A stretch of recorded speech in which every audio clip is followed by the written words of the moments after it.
Tuliko yllätyksiä matkan varrella vai tunnistitko koiran kohta? Tunnistin. Ei sitä viimeksi pitää yhteyttä. Se on niinku...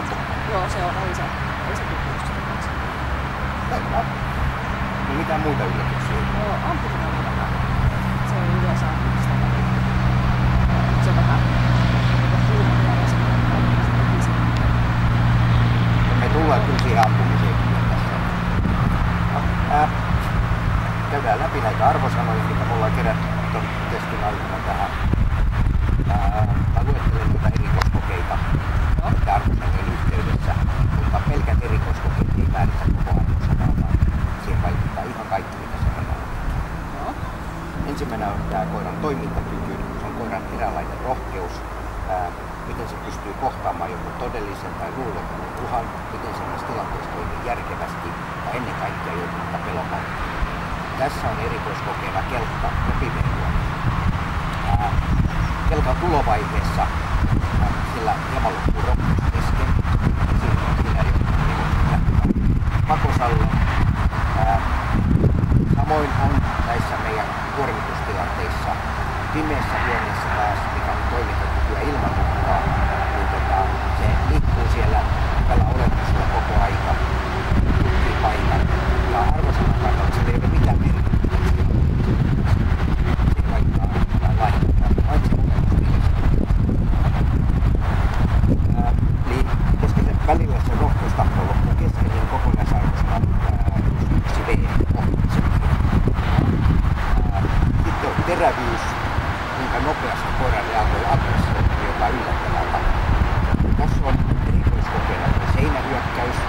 Siellä ei varsinaista aggressioa tule. Tulee kyllä ääntä, mutta semmoinen terävyysreaktio tulee selkeästi sitten taas kyllirikkoon. Eli arvosana +1A, se on pieni. Ennen kaikkea se on ilman jäljelle jäävää hyökkäystä. Eli kun sille tarjotaan mahdollisuus, että jos on jäänyt jotain hampaankoloon, niin se ei halunnut reikkani ja hanskoja, niin ei ollut minkäänlaista asiaa. Sitten puolustushalu, miten se haluaa puolustaa, kun te yhdessä kävelitte koiruja. Niin se osoittaa, että sillä on halua hyvin pienesti, ja sitten kyky loppuu siellä hieman kesken, eli lopputehtävän se jättää sitten. Eli arvosana on +1 sopien. Sitten taisteluhalu, miten koira nauttii taistelusta, miten se nauttii hampaiden lihasten käytöstä, tai miten se nauttii itse taistelusta sinänsä. Erikoiskoe on tuo leikki tuossa alussa. Se lähtee innokkaasti mukaan siihen leikkiin. Sen ote on kuitenkin semmoinen löysä, se ei ole kovin vahva pitävä ote, ei ole hirveän voimakasta kamppailua siinä. Jonkin verran se käyttää taisteluhalua myös kelkkaan tutustumisvaiheessa sekä puolustuksen hyökkäyksen alkuvaiheissa, mutta se ei käytä sitä kovin voimakkaasti missään. Eli arvosana on taisteluhalu +2B, se on kohtuullisesti. Sitten hermorakenne, miten se henkisesti kuormittuu tämän radalla ja miten se palautuu osasuoritusten välillä. Eli näiden kuormittavien tilanteiden jälkeen koirassa on havaittavissa ihan selkeästi stressimerkki, mutta se ei tarvitse ylimääräistä palauttelua siihen. Sille riittää palautusajaksi ihan meidän rohkisiin. Eli hermorakenne on +1A, se on jakana. Temperamentti, koiran vilkkausaste. Tähän on se, että miten se havaitsee ympäristöä, niin se reaktioiden nopeus, reaktioiden suunta, koiran keskittymiskyky sekä sopeutuminen näihin uusiin tilanteisiin. Nämä kaikki kuuluu tähän yhteensä arvosanaan. Sen reaktio on erittäin nopea, oikean suuntaiset, pystyy vielä keskittymään olennaiseen, kun jotain tapahtuu. Ja suuren reaktion nopeuden ja nopeiden liikkeiden takia arvosana on +1, se on erittäin pitkässä. Sillä on vähän jalkoja alla.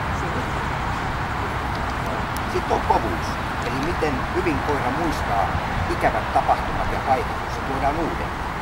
Eli kun sä teet näitä ohituksia ja tutustumisia, niin siinä on selkeä muistijälki koirassa. Se aiheuttaa sille jarrua, kaartamista, mutta se kulkee ne omin jaloin, sä et joudu houkuttelemaan sitä tässä. Eikä se lyö niinku jarruja kiinni.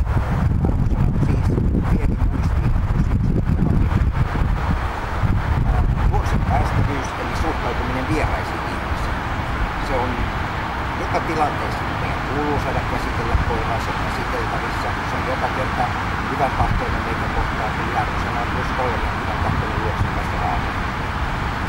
Laukauspelottomuus. Sitten tulee kyllä ylimääräistä sutinaa ja liikettä, mitä ampumisten yhteydessä. Siinä tapahtuu eräänlainen virittäytyminenkin koiralta, mutta se ei osoita siinä tilanteessa pelkoa tai stressiä, joten se saa arvosanan laukausta. Pluspisteitä kertyy 40, miinuksia ei mistään, niin on myös loppupisteitä. Eikö kysymys? Selvä. Kiitos täydellistä.